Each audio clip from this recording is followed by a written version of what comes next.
After the tone, please leave a message.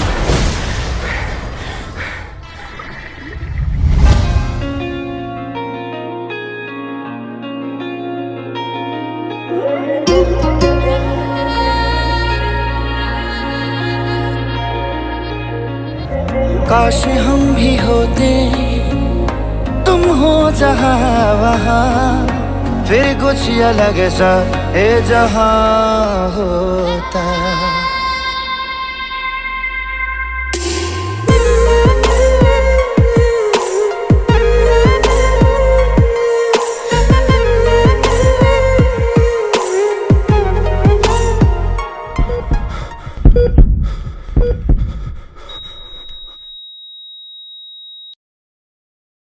नमस्कार, प्रणाम। मैं केसरी लाल यादव, आप सबका बेटा, आप सबका भाई, जिसको आप लोगों ने अपना प्यार और आशीर्वाद देकर इतना बड़ा किया है।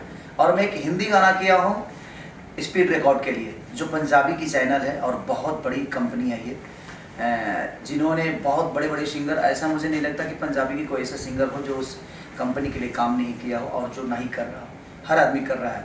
तो मैं पहली बार एक हिंदी गाना गाया हूँ और उसकी शूट मुझे लगता है कि एक गाने को हम लोगों ने 4 दिन में शूट किया है। तो आपको प्यार और आशीर्वाद जिस तरीके से आप मेरे भोजपुरी के लिए देते हैं, तो मैं अपने भोजपुरी के समाज से बोलूँगा कि उस चैनल को सब्सक्राइब करें और ढेर सारा सपोर्ट की ज़रूरत है, जो कि पंजाबी की चैनल होकर एक भोजपुरी के इंसान को इतना प्यार देती है। और उस गाने का नाम है कुछ तो है बाकी। ये सैड सॉन्ग है और आपको बहुत प्यार मिलेगा और आप झूम उठिएगा। तो कोशिश करिए, पंजाब की कंपनी को एक बिहार के बेटा आ जाकर यहाँ पे, और इतना प्यार मिल रहा है हमें। इस कंपनी मालिक हमारी सोनू जी, रूबी जी, सब लोग इतने प्यारे हैं, मोहब्बत दे रहे हैं। तो कुछ तो है बाकी को इतना प्यार और आशीर्वाद दीजिए कि एक बड़े लेवल पर वो चीज़ें हो जाए, क्योंकि आपके आशीर्वाद के बिना कोई भी चीज़ पूरा नहीं हो सकता है। तो बस रिक्वेस्ट कर रहा हूँ आप सबके लिए, एक गाना लेके आ रहा हूँ कुछ तो है बाकी। तो ढेर सारा प्यार दीजिए। Love you. Speed record Punjabi पे वो गाना रिलीज हो रहा है, तो ढेर सारा प्यार की ज़रूरत है आप सबकी। Love you.